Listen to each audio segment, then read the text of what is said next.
Hello and welcome back to yet another trending story segment with me. So still currently on the trends would be Naledi. She has been trending for the past 24 hours. This comes after Mahu's younger sister Amahle accused her of using her biological mother as a sacrificial lamb so that she would be featured in Chris Brown's song or tour with Chris Brown. That is what she said on the now circulating voice note, right?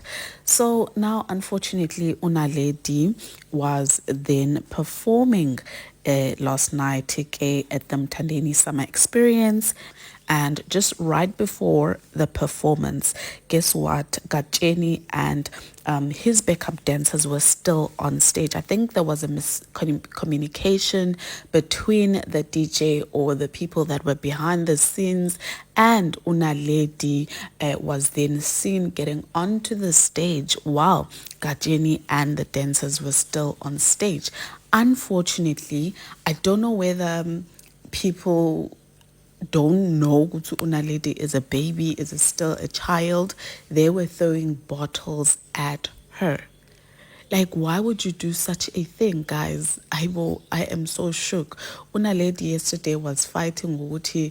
She sacrificed her own mom, and yesterday, once again, she's being thrown bottles at merely because there was a miscommunication. As a result, I don't know why she literally just stood there, and I think there was about 4 to 5 bottles that were thrown at her, and still she was just standing there and just watching Abantu Abateni up until one of the dancers, Gezga Kacheni, came and fetched her. Right after that, then the DJ then asked Uguti Ukacheni and the dancers go back onto the stage and perform as per usual. So yeah, guys, get nazo indaba of the hour. Your thoughts, please do let me know down on the comments, and get on on the next one. Bye.